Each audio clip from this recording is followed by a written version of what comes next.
Seu filho morreu porque acreditava demais nas pessoas erradas.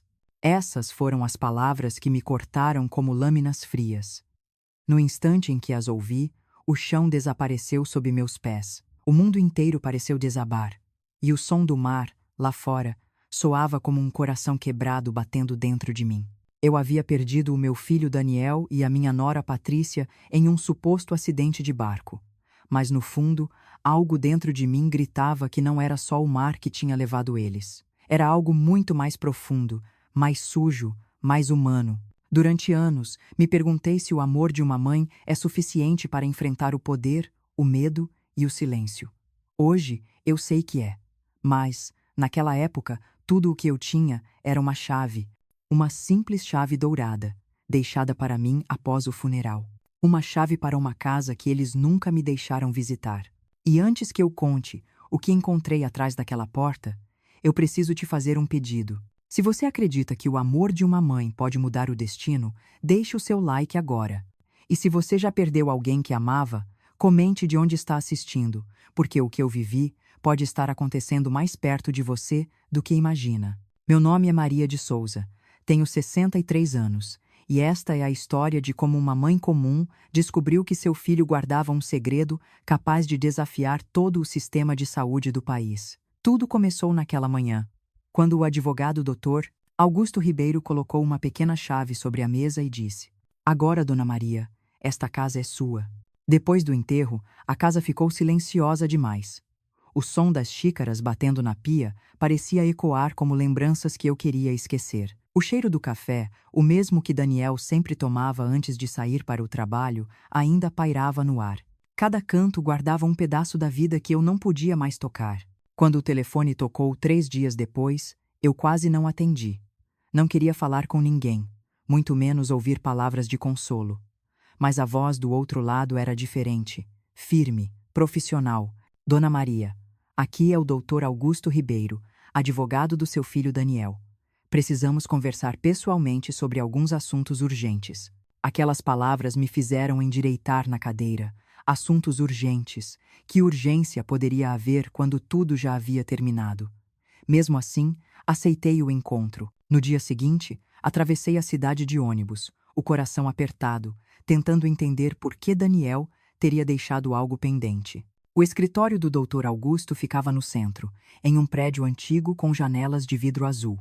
Ele me recebeu com gentileza, mas sem o tipo de piedade que eu temia. Colocou uma pasta sobre a mesa e, em silêncio, tirou uma pequena chave dourada, colocando-a diante de mim. "Seu filho deixou instruções claras. Essa casa agora pertence à senhora." Peguei a chave com hesitação. Era fria, pesada. Mas que casa! Eu nunca tive outra casa além desta aqui em São Paulo. Ele respirou fundo. "É a propriedade no litoral, em Florianópolis. Seu filho e a Patrícia pediram que fosse passada à senhora caso algo acontecesse com eles." Meu coração gelou. A casa de praia, aquela que eu nunca conheci. Por 5 anos eles me impediram de visitar. Sempre havia uma desculpa. Reforma, enchente, obra elétrica. A cada tentativa minha, Daniel sorria e dizia: "Não se preocupe, mãe, ainda não está pronta para receber visitas." Mas agora eles estavam mortos, e de repente aquela casa era minha. Por que ele faria isso? Por que deixar para mim um lugar onde nunca pude entrar? O advogado apenas balançou a cabeça. "Talvez a senhora precise ver por si mesma." A viagem até o litoral levou quase 5 horas. O céu cinza e as estradas molhadas pareciam combinar com o que eu sentia por dentro. Quando cheguei à costa, o cheiro do mar me trouxe lembranças de infância, de um tempo em que tudo era simples e o amor bastava. A casa ficava no fim de uma estrada estreita, cercada por árvores retorcidas pelo vento.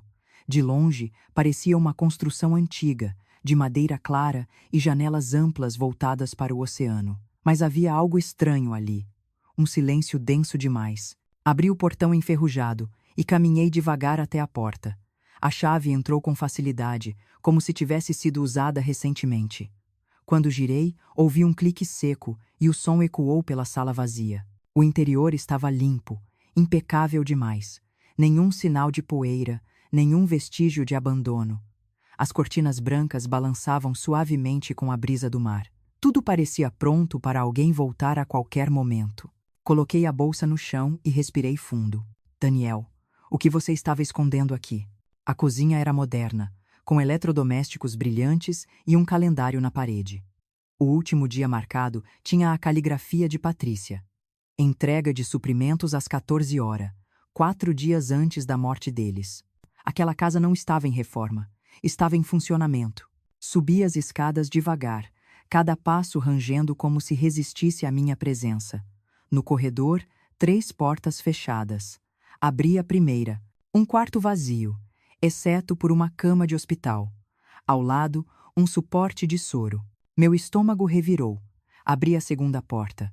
2 camas menores, lençóis dobrados com precisão e brinquedos empilhados no canto. A terceira porta estava trancada.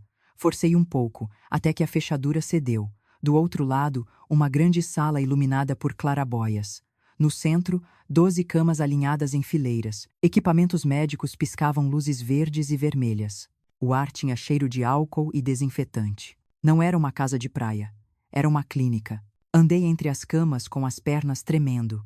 Em cada uma havia um prontuário preso aos pés de ferro, mas os nomes tinham sido arrancados. Só restavam números, datas e anotações feitas em 2 caligrafias diferentes.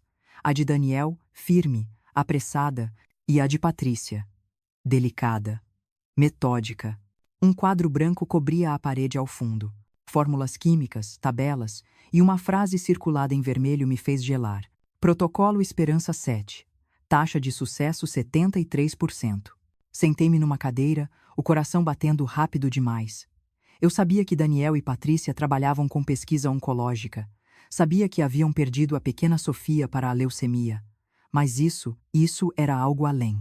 De repente, percebi um armário de metal no canto. A porta estava entreaberta. Lá dentro, dezenas de pastas. Abri a primeira e encontrei cartas impressas, pedidos desesperados de pais, relatos de crianças sem chance de tratamento. Meu filho foi mandado para casa. O hospital disse que não há mais nada a fazer. Por favor, existe alguma esperança? E, embaixo, a resposta de Daniel. Venha. Faremos o possível. Minhas mãos tremiam. Era impossível. Meu filho estava tratando crianças fora do sistema hospitalar. Secretamente. Voltei para a sala principal e olhei em volta. Cada objeto parecia carregar uma lembrança invisível. O som do mar lá fora misturava-se ao zumbido dos equipamentos, e de repente senti que não estava sozinha. Um som leve, como passos vindos do andar de baixo. Congelei. Tem alguém aí? Nenhuma resposta. Apenas o ranger lento da porta principal se abrindo. Meu coração disparou. Pensei em correr, mas fiquei parada, o corpo dividido entre medo e curiosidade. Lentamente desci os degraus até o corredor. As luzes tremulavam, o vento soprou pela janela, trazendo o cheiro salgado do mar. No hall de entrada, sombras se moviam. 3 silhuetas paradas diante da porta aberta, uma mulher e 2 homens. A mulher deu um passo à frente e disse com voz calma, mas firme: Dona Maria, eu sou Camila Torres. Trabalhei com seu filho. Por um instante, não consegui responder. Meu peito doía. Trabalhou com ele? Fazendo o quê? Ela trocou olhares com os outros 2 e fez um gesto em direção à sala de estar. Talvez seja melhor a senhora se sentar. Há muito que precisamos explicar. Olhei para ela, para o olhar sincero e cansado, e percebi que ali começava algo que mudaria tudo. Fechei lentamente a porta atrás de mim e disse: Então me expliquem. Quero saber o que meu filho realmente fazia nesta casa.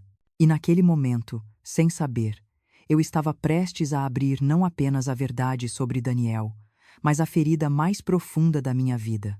Camila Torres me olhou nos olhos com um misto de cansaço e compaixão. Dona Maria, eu sei que tudo isso é demais, mas por favor, ouça o que temos a dizer. Eu me sentei no sofá ainda segurando a chave que parecia queimar na minha mão. O vento do mar entrava pela janela, espalhando o cheiro de sal e desinfetante. Camila se acomodou à minha frente. Os 2 homens ficaram em pé, discretos, observando. Seu filho Daniel e a Patrícia não estavam apenas pesquisando. Eles estavam salvando vidas. Meu coração disparou. Salvando vidas. Mas por quê? Em segredo. Por que não em um hospital? Camila respirou fundo, porque os hospitais não queriam ouvir. As empresas farmacêuticas não queriam perder dinheiro. Daniel criou um protocolo experimental para tratar crianças em estágio terminal de câncer. Quando os hospitais recusaram, ele decidiu continuar sozinho. Aqui. Fiquei sem ar. Lembrei das vezes que Daniel dizia estar muito ocupado, das viagens constantes, dos olhares cansados. Eu achava que era estresse. Agora, entendia que era culpa, medo e coragem tudo misturado. Henrique Nogueira, o médico mais velho, deu um passo à frente. Trabalhei 40 anos em oncologia. Vi mais crianças morrerem do que consigo contar. Quando conheci Daniel, vi nele algo que o sistema havia perdido. Esperança. As palavras dele ficaram suspensas no ar. Esperança. Era o nome perfeito para aquela casa. Mas e agora? O que acontece com esse lugar? E com as crianças?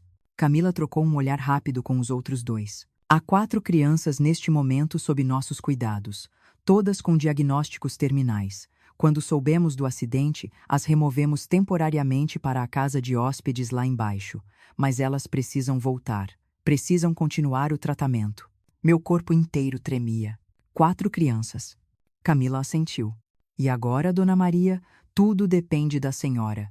A casa é legalmente sua, e, portanto, o destino delas também. Senti o peso do mundo cair sobre meus ombros.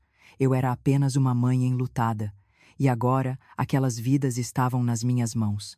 Camila se levantou e pegou um tablet sobre a mesa.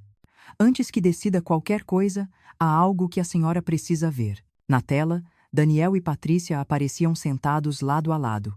O coração me saltou no peito. Eles estavam vivos por alguns segundos. O vídeo foi gravado 6 meses antes do acidente. Mãe, começou Daniel com a voz trêmula. Se você está assistindo a isso, é porque algo aconteceu conosco. Não queríamos esconder de você, mas também não queríamos colocá-la em risco. Patrícia segurou a mão dele. O que estamos fazendo pode ser considerado ilegal, mas se ver o sorriso das crianças que salvamos, vai entender por que não podíamos parar. Daniel respirou fundo. Deixamos tudo preparado. A casa, os registros, os protocolos. Se decidir continuar, a Camila e a equipe vão ajudá-la. Mas se quiser desistir, basta vender o imóvel. Ninguém vai julgar. Lá. Só, por favor, não deixe o nosso trabalho morrer. As lágrimas já escorriam pelo meu rosto. E quanto a Sofia, ele continuou, nossa filha não morreu em vão. Ela viveu mais 18 meses a mais do que qualquer médico esperava, graças a esse tratamento. Foi por ela que tudo começou. O vídeo terminou e a tela ficou preta. Eu fiquei imóvel, sentindo o eco da voz de Daniel se misturar ao som do mar lá fora. Camila falou baixo. Ele acreditava que a senhora entenderia. Meu peito se apertou. Entender, sim. Aceitar, ainda não sei. Henrique cruzou os braços. Compreendo, mas precisamos agir. O tratamento delas não pode parar. Eu respirei fundo e enxuguei o rosto. Quero vê-las. Agora. Descemos o caminho até a casa de hóspedes. O sol já começava a cair e o céu alaranjado refletia na água. A brisa era fria, mas havia algo reconfortante no ar, como se Daniel ainda estivesse ali, guiando meus passos. Ao entrar, o cheiro era diferente. Não havia desinfetante, mas sim o aroma doce de chá e biscoitos. Uma mulher de 30 e poucos anos, com olhos vermelhos de tanto chorar, veio ao meu encontro. Dona Maria, eu sou Renata Alves. Minha filha Ana Clara está ali. Segui o olhar dela e vi uma menina pequena deitada em uma cama, com o cabelo ralo e olhos grandes. Você é a mãe do Daniel, não é? Perguntou a menina com um sorriso tímido. Sou sim, querida. Ele disse que a senhora faz os melhores bolinhos de chocolate do mundo. Senti um nó na garganta. Ele exagerou, mas posso fazer alguns para você se quiser. Posso comer mesmo se passar mal depois. Pode. E eu prometo que não vou deixar você passar mal. Renata se virou e limpou os olhos. Ela tem leucemia linfoblástica aguda. O hospital disse que não havia mais nada a fazer, mas depois de 3 meses aqui, ela melhorou. Ela voltou a andar, voltou a comer. Olhei para Ana Clara e vi o brilho de esperança que eu achava ter morrido junto com meu filho. Camila se aproximou. Agora a senhora entende por que Daniel arriscou tudo. Eu apenas assenti, incapaz de falar. Passamos o resto da tarde conhecendo as outras crianças. Marcos, 9 anos, com osteossarcoma. Lívia, 5 anos, com neuroblastoma. Tomás, 12, com um tipo raro de tumor cerebral. Todos sorriam. Todos viviam com uma alegria que desafiava a doença. Quando o sol se pôs, voltei para a casa principal. A escuridão começava a cobrir o mar, e as luzes dentro da casa criavam sombras longas nas paredes. Henrique me esperava na cozinha com uma xícara de café. E então, o que vai fazer? Olhei para a xícara fumegante. Não sei. Tenho medo. Medo do que virá se eu continuar. E medo do que acontecerá se não continuar. Ele estava certo. Eu não podia virar as costas para aquelas crianças. Mas antes de decidir, me veio uma lembrança. O olhar de Daniel no vídeo, cheio de fé, ele acreditava que eu seria forte o suficiente. Caminhei até a varanda e olhei para o oceano. As ondas batiam nas rochas, ritmadas, eternas. Aquela casa escondia um segredo que poderia mudar tudo. E eu sabia que uma vez que dissesse sim, não haveria mais volta. Fechei os olhos e respirei fundo. Camila. Chamei. Ela apareceu na porta. Sim, Dona Maria. Vou ficar. Mas quero saber de tudo. Quero entender cada detalhe do que meu filho estava fazendo. Camila sorriu, emocionada. Ele ficaria orgulhoso. E então, pela primeira vez desde que Daniel morreu, senti algo diferente de dor. Senti propósito, mas algo dentro de mim também sussurrou que aquele propósito traria consequências. E eu ainda não sabia o quanto estava prestes a perder novamente. Antes de subir para o quarto, olhei mais uma vez para o mar escuro e sussurrei para mim mesma. Daniel, se o amor de uma mãe ainda tem força, eu vou provar isso. Você acredita que uma mãe deve ir até o fim para proteger o legado de um filho? Se acredita, comente sua idade ou de onde está assistindo, para que eu saiba até onde chega essa fé no amor de mãe. E se você também sente que o amor pode desafiar o impossível, deixe o seu like e inscreva-se no canal, porque o que vem a seguir vai te surpreender. Acordei cedo naquela manhã. O som do mar batendo nas pedras parecia mais suave do que nos dias anteriores. Talvez fosse apenas a forma como eu o ouvia agora. Desde que decidi ficar e continuar o trabalho do Daniel, tudo havia mudado dentro de mim. O medo ainda estava ali, mas havia também algo novo. Propósito. Quando entrei na cozinha, encontrei Camila preparando café. O cheiro de pão recém-assado enchia o ar. Dormiu bem, Dona Maria? Melhor do que esperava. Acho que sonhei com o Daniel. Ela sorriu com delicadeza. Ele estaria feliz por saber que a senhora ficou. Sentamo-nos à mesa. Ela abriu uma pasta cheia de anotações. Precisamos que a senhora entenda o básico dos protocolos, não para aplicá-los, mas para que possa explicar, caso algum dia alguém pergunte.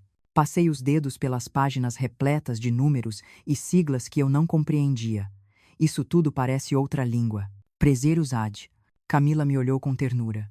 É a linguagem da esperança, Dona Maria. E o seu filho a dominava como ninguém.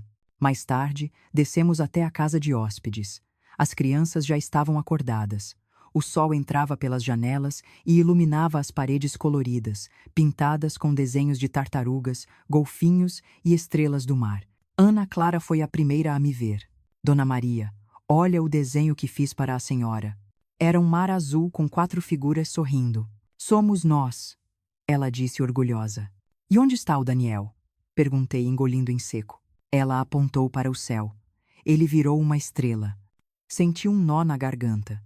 Me abaixei e a abracei com cuidado. Então ele deve estar brilhando mais forte hoje. No canto da sala, um menino observava em silêncio. Camila se aproximou. Esse é o Marcos. Ele é tímido, mas gosta de desenhar. Fui até ele. Posso ver o que está desenhando? A ler o para Dora. Ele hesitou antes de mostrar o papel. Era um barco no meio do mar, com pessoas acenando da praia. É bonito, eu disse. Meu pai dizia que o mar leva o que a gente ama, mas também devolve, se a gente tiver paciência. As palavras dele me atingiram como um soco. Olhei para o mar através da janela e pensei em Daniel e Patrícia. Talvez o mar ainda tivesse algo a me devolver. Durante o café da manhã, as crianças riam, falavam alto, brincavam. Era fácil esquecer que todas elas estavam doentes. A energia ali era diferente, leve, quase milagrosa. Renata, a mãe de Ana Clara, se aproximou de mim. Obrigada por ter ficado, Dona Maria.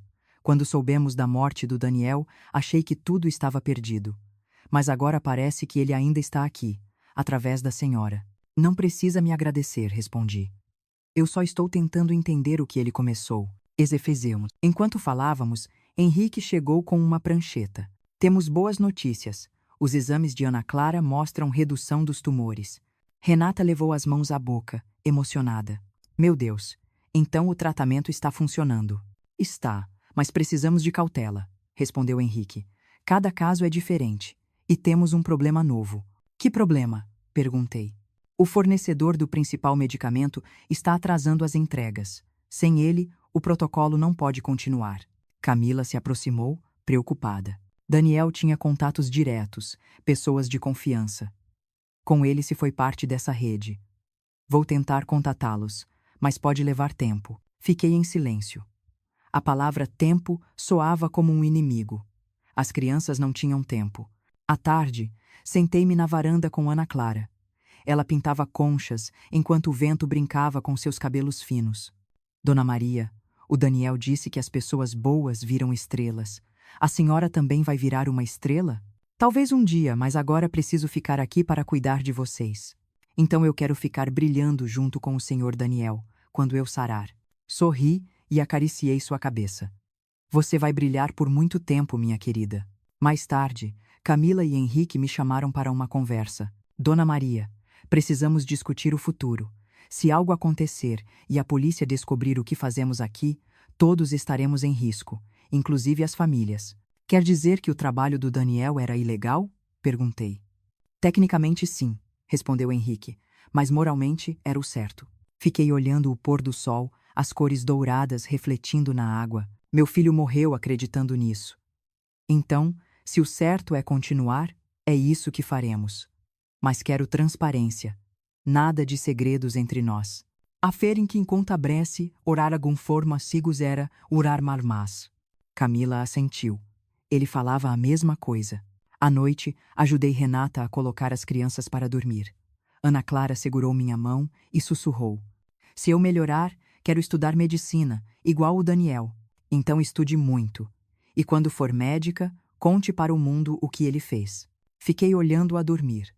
Havia uma paz no rosto dela que eu não via há muito tempo. Quando voltei para a casa principal, encontrei Camila no escritório do Daniel, mexendo nos arquivos. O que procura? Perguntei. Algumas anotações antigas. Talvez ele tenha deixado pistas sobre como conseguir o medicamento. Ajudei-a a revirar gavetas. Em uma delas, encontramos um caderno preto. Na capa, o nome de um contato escrito à mão. Dr. Almeida, São Paulo. Ele era um fornecedor? Perguntei. Camila balançou a cabeça. Não sei, mas o Daniel o mencionava em conversas antigas. Anotamos o nome e guardamos o caderno. Vamos entrar em contato amanhã, disse ela. Talvez ele possa ajudar. Antes de dormir, sentei na cama e olhei a foto de Daniel e Patrícia que ficava na cabeceira. Filho, se você puder me ouvir, me ajude a não falhar. De repente, ouvi o som de um carro parando do lado de fora. Levantei assustada e olhei pela janela. Faróis acesos, motor ligado, mas ninguém saía. O carro ficou ali por alguns minutos e depois partiu devagar, desaparecendo na estrada escura. Desci até a sala, o coração acelerado. Camila e Henrique vieram atrás de mim. Viu isso? Perguntei. Vimos, disse Henrique. Não é a primeira vez. Desde o acidente notamos movimentações estranhas à noite. Camila mordeu o lábio, preocupada. Talvez seja só curiosos. Ou talvez alguém esteja nos vigiando. O silêncio caiu sobre nós. A brisa do mar soava agora como um aviso. Olhei para a porta trancada e senti o peso do medo que Daniel deve ter sentido tantas vezes. Se eles estão nos observando, é porque sabem o que existe aqui, eu disse. E isso significa que o que fazemos realmente importa. Camila se aproximou, determinada. Então o que faremos, Dona Maria? Respirei fundo, olhando para o horizonte pela janela. O céu estava cheio de estrelas, e por um instante imaginei que uma delas era Daniel. Vamos proteger essa casa, vamos proteger as crianças, e se eles quiserem a verdade, terão que me enfrentar primeiro. Ficamos em silêncio por alguns segundos. O mar rugia lá fora, e eu sabia que a calmaria daquela noite era apenas o começo de uma nova tempestade. A manhã seguinte amanheceu cinzenta. O mar estava bravo e o vento soprava forte, fazendo as janelas da Casa Esperança tremerem. Eu não dormira quase nada. A imagem daquele carro parado na estrada ainda me perseguia. Algo dentro de mim dizia que não era coincidência. Camila apareceu na cozinha com olheiras profundas. Passou a noite em claro também? Perguntei. Sim. Henrique ficou de plantão com as crianças. Eu fiquei pensando se deveríamos chamar a polícia. E dizer o quê? Que um carro nos observou. Eles vão rir da gente. Ela suspirou e sentou-se à minha frente. Mesmo assim, não podemos fingir que não há perigo. Ficamos em silêncio por um tempo. O som das ondas parecia bater direto dentro de mim, como se o próprio mar tentasse avisar que algo estava por vir. Pouco depois do café, Henrique entrou apressado, com o celular na mão. Acabei de receber uma mensagem anônima, disse. Olhem isso. Na tela, lia-se: sabemos o que estão fazendo. Tem 48 horas para encerrar as atividades. Caso contrário, as autoridades serão informadas. Camila empalideceu. Meu Deus, como conseguiram o meu número? Não sei, mas isso muda tudo, respondi. Por um instante, senti o mesmo medo que devia ter consumido Daniel nos últimos meses de vida. O medo de ser descoberto, de ver tudo desmoronar. Pode ser uma brincadeira, tentei dizer, mas minha voz saiu trêmula. Henrique balançou a cabeça. Não parece uma brincadeira. Eles sabem demais. Camila apertou as mãos. Talvez alguém de dentro tenha falado, um dos fornecedores, ou até uma família. Mas quem faria isso? Todos têm algo a perder, questionei. Nem todos suportam viver no limite por tanto tempo, ela respondeu. Durante todo o dia, ninguém conseguiu se concentrar. As crianças brincavam sem perceber a atenção dos adultos. Renata, a mãe de Ana Clara, percebeu o clima estranho e me chamou de lado. O que está acontecendo, Dona Maria? Talvez nada. Talvez tudo, respondi com sinceridade. Mas prometa que aconteça o que acontecer, você não vai sair daqui sem falar comigo. À tarde, recebemos outra notícia ruim. Camila havia tentado ligar para o contato de São Paulo, o tal Dr. Almeida, mas o número não existia mais. Desapareceu, disse ela. Ou alguém o fez desaparecer. Foi então que decidi ligar para o advogado Augusto Ribeiro. Precisava de respostas. Doutor, há algo estranho acontecendo. Pessoas ameaçando, ligações misteriosas. O senhor sabe de algo? Ele ficou em silêncio por alguns segundos. Dona Maria, não quero alarmá-la, mas alguém também me procurou. Um homem dizendo ser do Ministério da Saúde, fazendo perguntas sobre a herança e sobre equipamentos médicos. E o senhor falou o quê? Enu Stais. Disse que não podia comentar, mas fiquei com a impressão de que não era alguém do governo. O número era bloqueado. Minha respiração falhou. Bloqueado. Exatamente como a mensagem que recebemos. Se posso lhe dar um conselho, ele continuou. Não fale com ninguém até entendermos quem está por trás disso. Desliguei e fiquei olhando para o mar. As ondas batiam nas rochas com fúria. Camila veio até mim. O que ele disse? Que alguém está nos vigiando e que precisamos ter cuidado com quem confiamos. Naquela noite, o clima na casa estava pesado. Henrique insistiu em colocar trancas adicionais nas portas. Eu caminhei pelos corredores escuros, ouvindo apenas o som dos passos e o vento. Entrei no antigo escritório do Daniel. Sobre a mesa, encontrei o laptop dele. Hesitei por um momento antes de ligá-lo. A senha ainda era a mesma de sempre. Sofia. Quando o computador iniciou, uma pasta piscava na área de trabalho. Reunião, São Paulo. Meu coração acelerou. Abri o arquivo e encontrei um documento com um endereço. Rua Augusta, 1847, Meridian Consultoria Estratégica. Reconheci o nome. Daniel havia mencionado algo parecido meses antes de morrer. Chamei Camila e Henrique. Isso pode ser a resposta. Daniel se encontrou com alguém dessa empresa pouco antes do acidente. Camila franziu a testa. Eu me lembro. Ele comentou sobre uma proposta que o deixou inquieto. Disse que seria perigoso. Então é lá que encontraremos as respostas. Henrique olhou para mim, preocupado. A senhora está pensando em ir até São Paulo? Sim. Alguém matou meu filho, e eu quero saber quem foi. Camila segurou meu braço. Dona Maria, se essa empresa está envolvida, estamos falando de gente poderosa. A senhora não pode ir sozinha. Eu não estou sozinha. Tenho vocês. E tenho a verdade. Ela baixou o olhar, sabendo que não adiantava tentar me impedir. Na manhã seguinte, enquanto eu arrumava minhas coisas para a viagem, recebi outra mensagem. Não vá a lugar nenhum. Último aviso. Mostrei o celular a Camila. Eles sabem que pretendo ir. Então não podemos ficar mais parados. Se querem nos silenciar, é porque o que sabemos é importante. Antes de partir, fui me despedir das crianças. Ana Clara me abraçou forte. Vai voltar logo, né? Vou sim, meu amor. Prometo. Posso fazer um pedido? Claro. Quando descobrir quem machucou o Daniel, conta pra mim. Engoli o choro. Conto sim. Saí pouco depois das 7 da manhã. A estrada estava deserta e o céu carregado de nuvens. A cada curva, eu sentia o peso da escolha que estava fazendo. Poderia simplesmente ter vendido a casa e seguido com a vida, mas eu precisava da verdade. No banco do carona, levava a pasta de Daniel com documentos, o laptop e o coração cheio de perguntas. Quem estava por trás das ameaças? Quem se beneficiaria com a morte dele?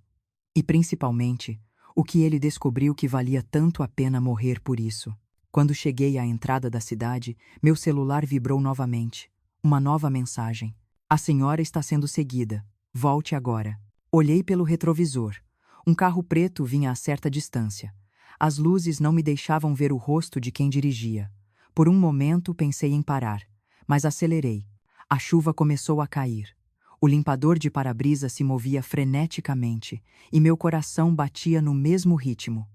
Lembrei do acidente de Daniel e Patrícia no mar, da forma como disseram que foi uma tempestade. E pela primeira vez, duvidei que tenha sido um acidente. Quando cheguei ao hotel simples onde planejava passar a noite, o carro preto passou direto. Esperei alguns minutos antes de sair. O recepcionista me olhou com estranheza, talvez por eu estar encharcada. Preciso de um quarto e de uma ligação para São Paulo. Urgente.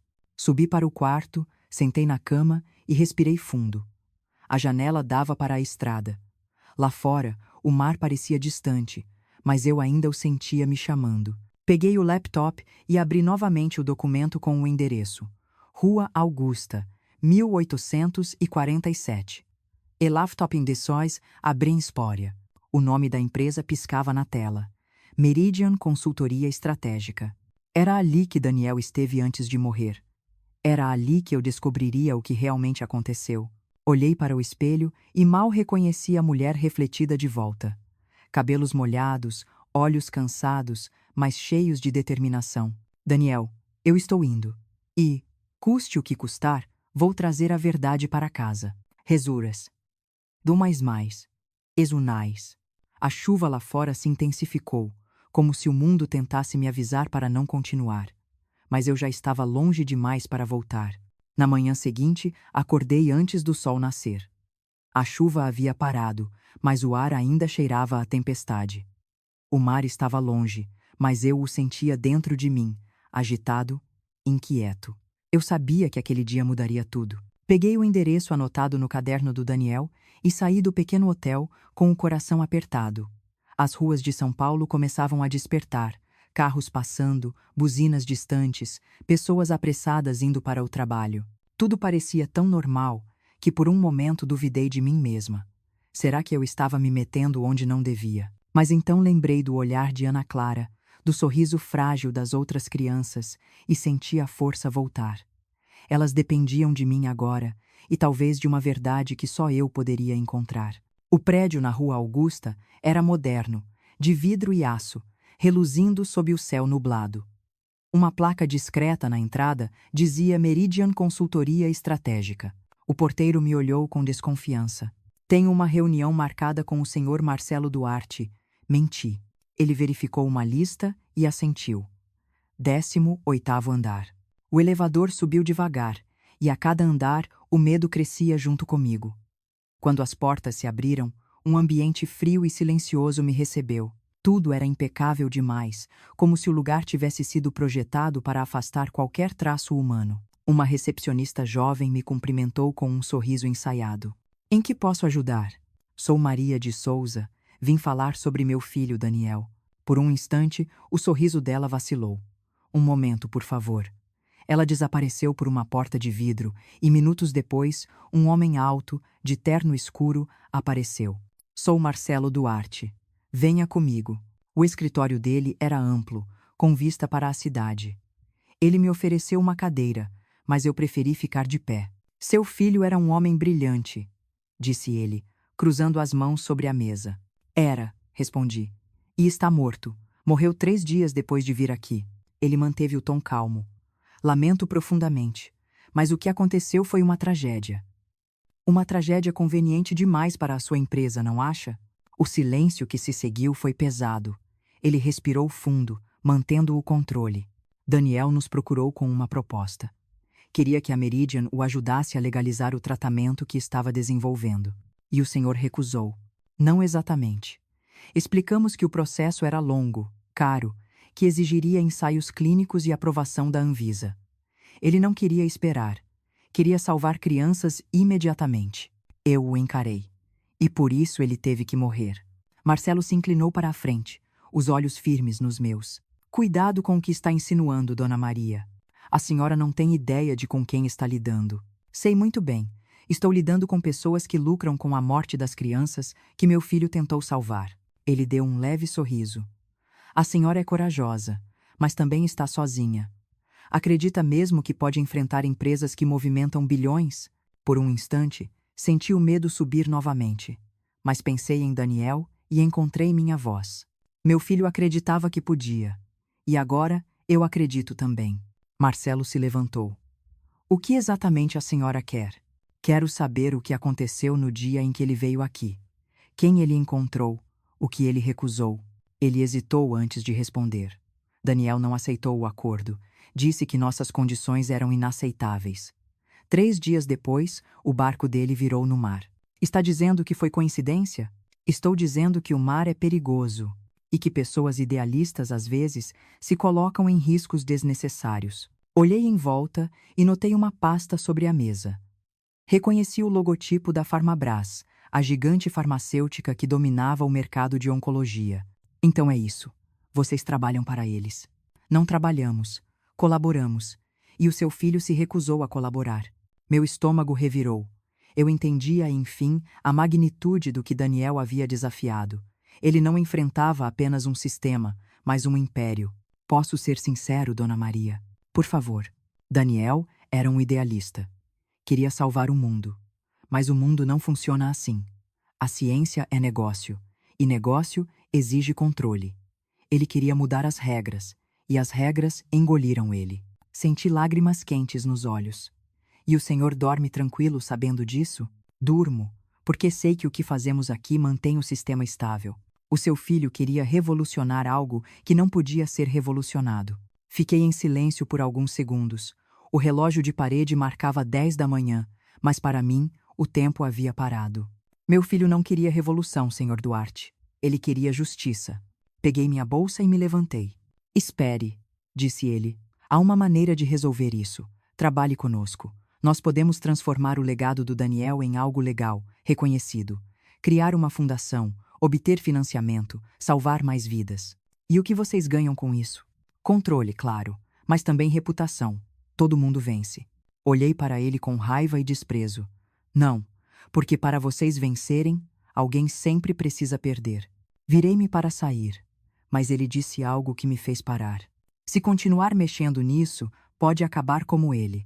O tom calmo da voz dele foi mais assustador do que um grito. Saí do prédio com as pernas trêmulas, mas com a certeza de que havia encontrado o inimigo. Do lado de fora, o céu começava a clarear.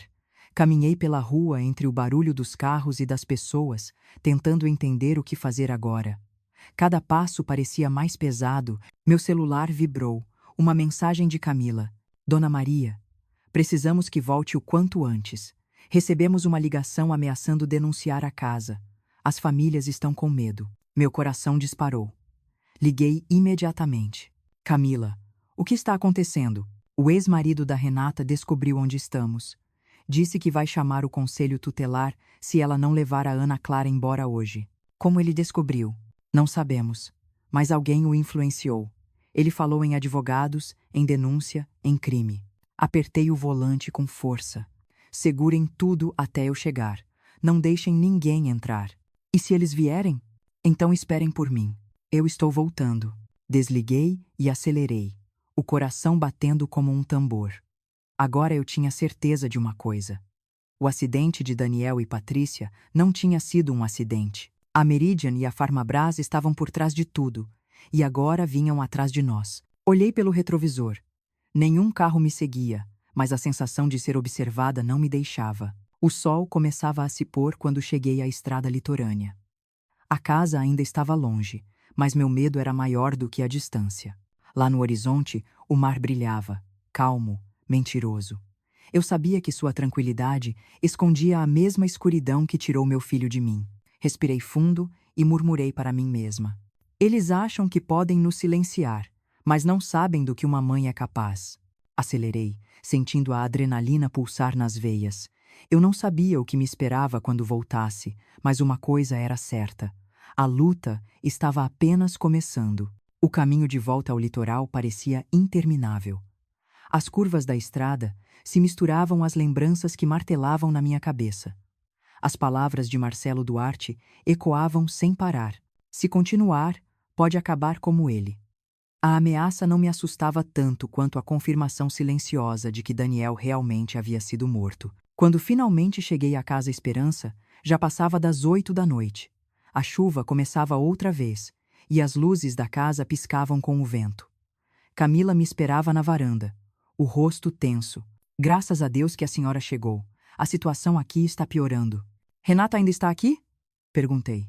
Está, mas está desesperada. O ex-marido dela ameaçou chamar a polícia. Disse que viria amanhã com um advogado. Entrei na casa e encontrei Renata sentada na cozinha, segurando a mão da pequena Ana Clara. A menina tentava brincar com um caderno, mas o olhar perdido denunciava o medo. Ele não vai levar minha filha, disse Renata, quase sem voz. Eu prefiro ser presa. Sentei-me ao lado dela. Ele não vai levar. Ninguém vai tocar na sua filha enquanto eu estiver aqui. Ela levantou o olhar, chorando. Eles disseram que vão denunciar a senhora, Dona Maria, que a polícia virá fechar o lugar. Deixe que venham. Não temos nada a esconder. Mas no fundo, eu sabia que tínhamos. Aos olhos da lei, Casa Esperança era uma operação ilegal, e eu era agora a responsável por ela. Camila se aproximou com o celular nas mãos. Recebi outra mensagem anônima. Desta vez, veio com um vídeo. O vídeo mostrava imagens aéreas da casa, filmadas por um drone. Vozes em segundo plano diziam: "Sabemos o que acontece aqui." Um arrepio percorreu minha espinha. Estão nos vigiando. Ezen derormio. Haver esperido, derormas arinha saiane. E sabem que estamos com as crianças, completou Henrique, que acabara de entrar. Se fizerem uma denúncia formal, a polícia virá amanhã mesmo. Sentei-me à mesa e olhei para todos. Então vamos nos adiantar. Vamos contar a nossa história antes que eles contem por nós. Camila franziu a testa. A senhora quer dizer, para a imprensa? Sim. Se formos vistos como criminosos, ninguém vai ouvir nossa versão. Mas se mostrarmos o que Daniel fez, talvez o mundo entenda. Henrique respirou fundo. Isso é arriscado, Dona Maria. Eles têm dinheiro, influência, advogados. E nós temos o quê? Temos a verdade, respondi. E temos as crianças. Elas são a prova viva de que Daniel estava certo. Camila hesitou, mas depois assentiu. Eu conheço uma jornalista, alguém confiável. Ela já escreveu sobre casos de injustiça médica. O nome dela é Beatriz Ramos. Então chame-a. Diga que temos algo que vai mudar tudo. Na manhã seguinte, Beatriz chegou. Era jovem, determinada, com um olhar atento que parecia atravessar as mentiras. Caminhou pela casa, observou as crianças, ouviu as histórias de Renata e das outras mães. Quando Ana Clara sorriu para ela, Beatriz se emocionou. Meu Deus, ela parece saudável. Está melhorando, respondi. Graças ao tratamento do meu filho. Sentamo-nos na sala e contei tudo, desde o início. A perda de Daniel, a chave deixada por ele, o laboratório escondido, as descobertas. Quando terminei, Beatriz ficou em silêncio por alguns segundos. Dona Maria, Se eu publicar isso, vai ser um escândalo. Mas a senhora entende o risco? Entendo, já vivi o pior. Agora só quero justiça. Ela me olhou com respeito. Então vou precisar de provas. Registros médicos, anotações, vídeos, tudo o que mostre que o tratamento funcionava. Exivem tudo, Rezamão. Henrique abriu um armário e tirou várias pastas. Daniel registrava cada caso com precisão. Ele sabia que um dia precisaria provar o que fazia. Beatriz recolheu o material e prometeu trabalhar rápido. A matéria sairá amanhã cedo. Quero mostrar ao país que o que seu filho fez não foi crime, foi coragem. Quando ela foi embora, senti uma mistura de esperança e medo. Será que fizemos a coisa certa? Perguntei. Camila segurou minha mão. Sim. Se Daniel estivesse aqui, faria o mesmo. Mas a noite caiu com um peso estranho. A chuva voltou mais forte e o vento batia nas janelas como se quisesse entrar. Estávamos todos acordados, esperando o dia amanhecer. Pouco antes do amanhecer, o celular de Camila vibrou. Uma nova mensagem. Vocês foram avisados. Amanhã, a esta hora, tudo isso acabará. Camila mostrou a tela para mim. Eles sabem que a matéria vai sair. Ter o Grezecentos. Então é tarde demais para recuar, disse eu. A verdade já está a caminho. O sol nascia quando o telefone fixo tocou. Henrique atendeu e me passou o aparelho, pálido. É o advogado Augusto. Dona Maria, a senhora tem ideia do que fez? O que aconteceu? A reportagem já está no ar. Está em todos os portais de notícia. A senhora é o assunto mais comentado do país. Minhas pernas enfraqueceram. E o que estão dizendo? Alguns chamam de heroína, outros de criminosa. Mas, acima de tudo, expuseram a Meridian e a Farmabras. Eles vão reagir. Desliguei e olhei pela janela. Do lado de fora, vi 3 carros parados na estrada, câmeras sendo montadas, jornalistas tentando se aproximar. Camila correu até a porta. Já chegaram. O que fazemos? Deixe-me falar. Quero que ouçam da minha boca. Saí e encarei os repórteres. As perguntas vieram como uma enxurrada. É verdade que a senhora dirige uma clínica ilegal? As crianças estão sendo usadas como cobaias? Seu filho violou leis médicas?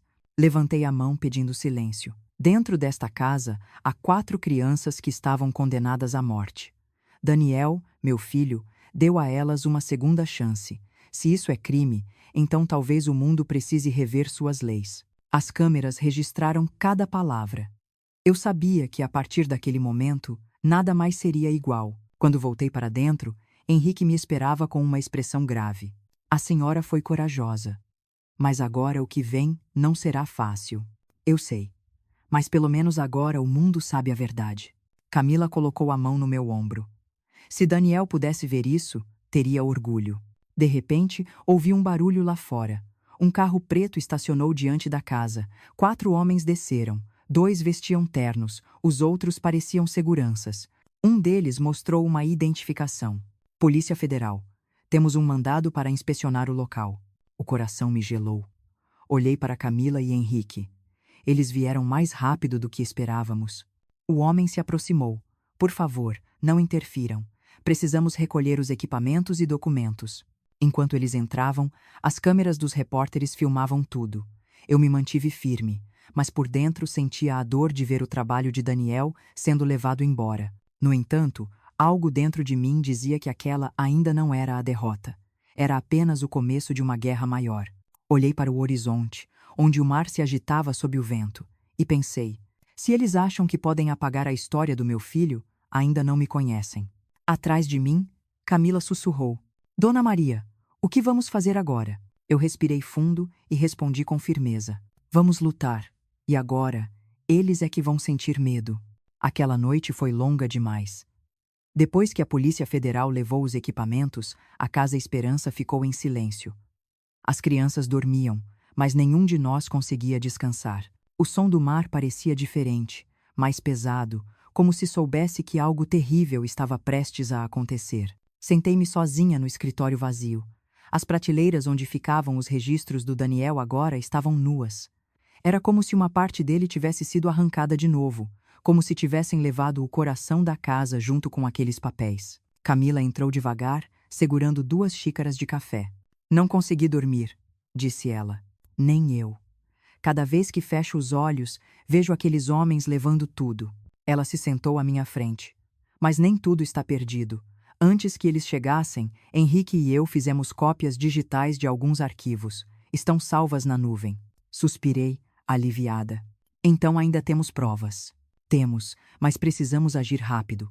Agora que a matéria saiu, a Meridian e a Farmabras vão tentar nos destruir de vez. Nesse instante, o telefone tocou.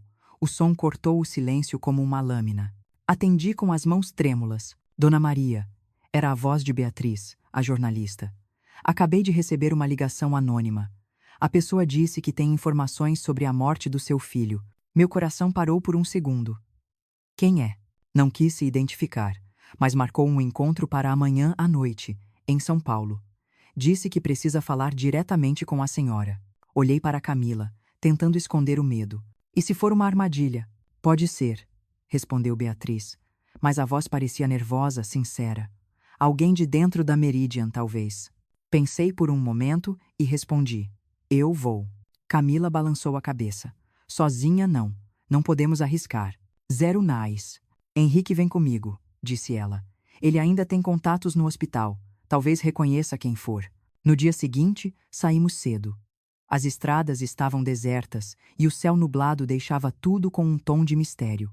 Quando chegamos a São Paulo, Beatriz nos esperava em uma cafeteria discreta no centro da cidade. Tem certeza disso? Perguntou ela, preocupada. Meu filho morreu por causa dessas pessoas. Eu preciso saber a verdade. O encontro estava marcado para as 8 da noite. O local, o estacionamento subterrâneo de um prédio comercial, um lugar frio e silencioso. Descemos juntas, o som dos passos ecoando nas paredes de concreto. Uma figura apareceu na sombra. Era uma mulher de cerca de 40 anos, cabelos presos, olhar inquieto. Sou Clara Menezes, disse ela, olhando para os lados. Trabalhei na Meridian até o mês passado. Não tenho muito tempo. Por que me procurou? Perguntei. Porque não posso mais carregar o que sei. Seu filho não morreu num acidente. O chão pareceu sumir sob meus pés. Eles o mataram? Perguntei em voz baixa. Sim. A ordem veio de dentro. Daniel recusou o acordo e ameaçou expor os documentos que provavam que a Farmabras lucrava com tratamentos ineficazes. Eles não podiam permitir isso. E a Patrícia?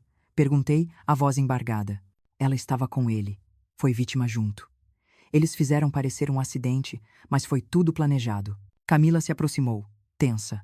Quem deu a ordem? Clara hesitou. Não posso provar, mas ouvi conversas. O nome mais citado era o de Marcelo Duarte. O ar pareceu desaparecer. A raiva tomou o lugar da dor. Então ele mentiu para mim, olhou nos meus olhos e mentiu. Clara continuou. Eles eliminaram todas as provas internas, mas há um servidor oculto com cópias de contratos e mensagens. Se a senhora conseguir acesso, pode derrubá-los. E onde fica isso? No escritório da Meridian, no andar do Marcelo. Eu mesma ajudei a configurar o sistema. Ele tem um painel escondido dentro da parede, atrás da estante de livros. Beatriz anotou tudo. Consegue provar que isso existe? Conseguiria, se ainda estivesse lá. Mas desde que pedi demissão, tenho sido seguida. Eles sabem que estou falando demais. Nesse momento, ouvimos um barulho distante. Um carro acelerando dentro da garagem. Clara empalideceu. Eles nos encontraram. Preciso ir.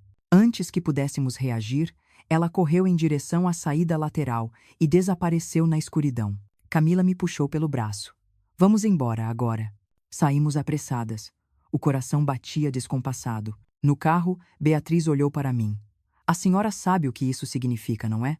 Teremos que confrontá-los diretamente. Sim. E se o que ela disse for verdade, aquele servidor é a prova que precisamos. Mas como entrar lá? Perguntou Camila. Da mesma forma que Daniel entrou na vida deles, sem pedir permissão. Naquela noite voltamos ao hotel, exaustas. O vento batia forte nas janelas. Eu fiquei sentada na cama, olhando para a cidade lá fora. Tudo o que Clara havia dito ecoava na minha mente. Cada palavra era uma faca cortando a ferida que nunca cicatrizou. Camila entrou no quarto. O Henrique foi dormir. Eu não consigo parar de pensar. E se for uma armadilha? Pode ser, respondi. Mas também pode ser a nossa única chance. Ela sentou-se ao meu lado. Daniel confiaria na senhora. Ele acreditava que a verdade sempre encontra um jeito de aparecer. Olhei para ela e sorri com tristeza. Então vamos ajudá-la a aparecer. Passei a madrugada traçando um plano. Se o servidor realmente existia, precisávamos de alguém com habilidade técnica para acessar os dados. Lembrei de um nome: Lucas, um ex-aluno de Daniel, especialista em sistemas. Liguei para ele ao amanhecer. Lucas, aqui é Maria, mãe do Daniel. MZ2. Silêncio do outro lado da linha. Eu sinto muito pela perda da senhora. Obrigada. Preciso da sua ajuda. É sobre o trabalho dele, sobre o que realmente aconteceu. Ele hesitou, mas aceitou. Encontro vocês em São Paulo esta noite. O dia passou devagar. Eu tentava manter a calma, mas a tensão era visível em todos nós. À noite, Lucas chegou. Jovem, nervoso, mas determinado. Se esse servidor existir, posso acessá-lo, mas vai ser perigoso. Não mais do que o que já enfrentamos. Nos reunimos no quarto do hotel e traçamos os detalhes. O plano era simples: entrar discretamente na Meridian, acessar o escritório de Marcelo Duarte e copiar os arquivos. Simples no papel, impossível na prática. Enquanto Camila e Henrique discutiam as rotas, olhei pela janela e vi as luzes da cidade refletindo nas nuvens. Era como se o mundo inteiro estivesse nos observando, esperando para ver se teríamos coragem. Daniel, murmurei. Se você ainda me ouve, me dê força. Camila se aproximou. Dona Maria, temos uma chance. Mas precisamos decidir agora. Vamos ou não? Olhei para ela, para Henrique, para Lucas, 3 pessoas que arriscavam tudo por algo que nem era deles. Vamos, respondi. Chegou a hora de enfrentar o inimigo no próprio território. Enquanto saíamos do quarto, uma mensagem anônima apareceu no meu celular. Sabemos o que planejam. Isso vai custar caro. Mostrei a tela a Camila. Ela respirou fundo. Eles já sabem. Mas agora não temos escolha. Caminhei até a porta e disse com firmeza: então que venham, porque amanhã a verdade vai falar. O relógio marcava quase meia-noite quando estacionamos o carro perto do prédio da Meridian. O ar estava úmido e pesado, o tipo de silêncio que antecede algo grande. Ninguém falava. Eu podia ouvir apenas o som da minha própria respiração e o bater do coração, compassado e firme. É agora ou nunca, disse Lucas, ajeitando a mochila com os equipamentos. Daniel acreditava que a verdade podia mudar o mundo, respondi. Hoje vamos provar que ele estava certo. O prédio estava praticamente vazio. Entramos pelo estacionamento lateral, seguindo o plano traçado. Henrique ficou no carro, vigiando a rua. Camila e eu subimos as escadas com Lucas. O ar-condicionado gelava o corpo, mas dentro de mim ardia uma chama que nada poderia apagar. Chegamos ao andar do Marcelo Duarte. O corredor estava escuro, iluminado apenas por uma luz de emergência. Lucas abriu a porta do escritório com facilidade surpreendente. Ele nunca trocou o sistema de segurança, murmurou. O espaço era exatamente como eu lembrava. Frio, calculado, cheio de poder e vaidade. Caminhei até a estante de livros e toquei a madeira. Foi aqui que Clara disse que estava o painel. Lucas examinou cada canto, até encontrar um pequeno encaixe escondido. É aqui. Ele pressionou e uma parte da parede se abriu, revelando uma tela de controle. Camila sussurrou. Meu Deus, ela estava certa. Lucas começou a digitar rapidamente. Há um servidor interno, protegido por várias camadas de senha. Mas consigo entrar.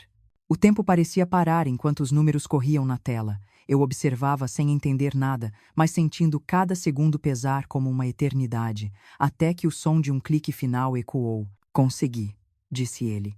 Na tela, apareceram dezenas de arquivos. Contratos secretos, comunicações internas, ordens assinadas por executivos da Farmabras e relatórios sobre experimentos proibidos. No meio deles, encontrei o nome de Daniel. Abri o arquivo. Havia e-mails trocados entre Marcelo e um tal de Roberto Mendes, diretor da divisão oncológica da Farmabras. Alvo identificado. O pesquisador recusou o acordo. Proceder conforme instruído. Senti as pernas fraquejarem. Camila leu por cima do meu ombro e empalideceu. Roberto Mendes é o irmão dela. Clara disse que ele estava envolvido. O chão parecia girar. Tudo estava ali, Diante de nós a prova de que Daniel e Patrícia foram assassinados para proteger um império de mentiras. Baixem tudo, ordenei. Lucas começou a copiar os arquivos. Mas, antes que terminasse, ouvimos passos no corredor. Alguém vem, sussurrou Camila. A porta se abriu de repente. Marcelo Duarte apareceu com 2 seguranças. Sabia que vocês não desistiriam. Dona Maria, sempre tão teimosa. Ou corajosa, respondi. Depende de quem conta a história. Ele deu um sorriso frio. A senhora acha que vai sair daqui viva com esses arquivos? Não preciso sair com eles, disse Lucas. Já estão sendo enviados para a imprensa. O rosto de Marcelo mudou. Você está mentindo. Não. O mundo já está vendo tudo agora. Ele deu um passo à frente, irritado. Você não entende o que está fazendo. Está destruindo carreiras, empresas, pessoas influentes. Meu filho acreditava que algumas verdades precisam destruir para que algo novo nasça, respondi. E eu acredito no mesmo. Um dos seguranças avançou, mas Camila o impediu com um empurrão. Não se atreva. O segundo se aproximou de Lucas, tentando arrancar o laptop, mas ele já havia desconectado tudo. Acabou, disse ele. Os arquivos foram enviados. Marcelo se jogou na cadeira, derrotado. Vocês não têm ideia do que desencadearam. Temos, respondi. Chama-se justiça. Minutos depois, sirenes começaram a ecoar na rua. Beatriz havia recebido as provas e alertado as autoridades. Quando a Polícia Federal entrou no prédio, nós 3 estávamos parados, cansados, mas em paz. O agente à frente olhou para nós. Vocês denunciaram tudo isso? Sim. E temos mais cópias, se precisar, respondeu Camila. Marcelo foi levado algemado. Enquanto o vi passar, tentei sentir raiva, mas o que senti foi tristeza. Homens como ele sempre acreditam que o poder os torna intocáveis. Esquecem que há forças maiores: o amor, a coragem, a verdade. Dias depois, os noticiários de todo o país falavam sobre o escândalo da Farmabras e da Meridian. Nomes importantes foram presos. Clara reapareceu sob proteção policial e confirmou tudo. Beatriz publicou a história completa. As investigações concluíram que Daniel e Patrícia foram assassinados em um crime disfarçado de acidente. A Casa Esperança foi reconhecida oficialmente como centro de pesquisa. O governo criou uma comissão especial para testar o protocolo de Daniel em larga escala. Henrique, Camila e eu voltamos à casa, agora repleta de vida. Ana Clara corria pelo jardim, o cabelo começando a crescer novamente. Dona Maria, ela gritou. A senhora viu? Eu consegui subir a colina sozinha. Senti as lágrimas caírem. Eu vi, meu amor, e o Daniel também está vendo. Camila se aproximou. Conseguimos, Dona Maria. Não, respondi, olhando para o horizonte. Quem conseguiu foi ele. Nós só continuamos o que ele começou. O vento do mar trazia o cheiro da liberdade.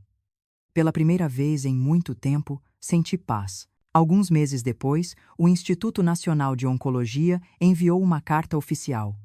O tratamento de Daniel havia sido aprovado para testes em todo o país. Segurei a carta com as mãos trêmulas. Ele conseguiu. Meu filho conseguiu. Naquela noite, sentei-me na varanda e escrevi no diário. Daniel, o mundo finalmente entende o que você tentou mostrar. A esperança venceu o medo. O amor venceu o poder. E a sua mãe nunca desistiu. Olhei para o céu. As estrelas brilhavam fortes, e eu jurei ter visto uma delas piscar mais intensamente. Talvez fosse ele, sorrindo. Peguei o celular e gravei uma última mensagem para o canal da Casa Esperança, agora transformado em um espaço de conscientização. Se você acredita que o amor pode vencer o medo, deixe seu like. Se acredita que a coragem é contagiosa, inscreva-se no canal. E se essa história te tocou, compartilhe com alguém que precisa de esperança, porque às vezes, tudo o que o mundo precisa é de uma mãe que se recusa a desistir. O mar continuava dançando sob o luar, e eu sabia, no fundo da alma, que a jornada de Daniel havia se transformado em algo muito maior, um legado que jamais seria apagado.